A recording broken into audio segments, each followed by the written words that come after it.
këtë kohë kur po kemi edhe inflacion ngritje të çmimeve, të cilat realisht po janë si rezultati i luftrave njëherë në Ukrainë e tashtë dhe në Iran atje.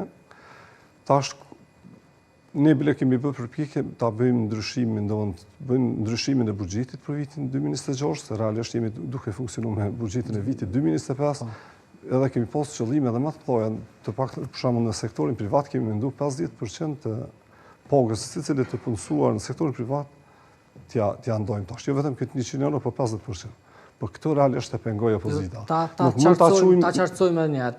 Pra, ta ndani 50 jo 50 punëdhënësi, apo mbi pagën e punëdhënësit edhe 50% tjetër? Kjo ka qenë sikur pagën e 13 që e dhamë për sektorin publik, në këtë formë shku me 50% pagës për sektorin privat. Mbi pagën që e merr nga... Pagën që kam, po realisht një mbështetje momentale për punësumt e sektorit. Megjithatë, zotëri Mavriqi, është momentumi ai që ka shumë rëndësi dhe qoftë para zgjedhjeve të 28 dhjetorit, qoftë tani këto shtesa, këto ndarje po vinë në një kohë kur po shkojmë drejt zgjedhjeve dhe ka shumë pak ditë para zgjedhjeve që janë në fakt në fund të kësaj jave. Kjo ka qenë edhe kritika e opozitës, ndërkohë ka qenë edhe oda amerikane e cila ka thënë se në vend të pagesave njëhershme, fokusi duhet të zhvendosë drejt investimeve. E ka kritikuar pra edhe këtë ndarjen kështu të 100 eurove para të dhjetorit, 100 euro tani. Nuk është kritik vetëm opozitës, por edhe e odave ekonomike.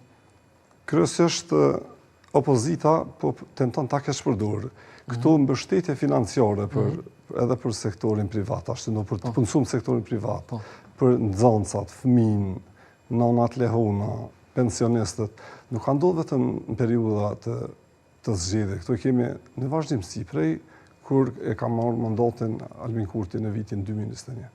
Mirë, po kesh përdoret për qëllime politike të njëjtit që para një mujdite, kërkonin nga ne që të ndërmarrim diçka, të mbështesim qytetarët sot na kritikojnë.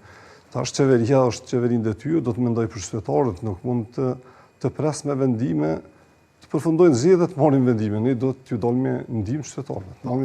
A ka plan konkret nga lëvizja vendosje, që siç e përmendet planin pra për atë 50%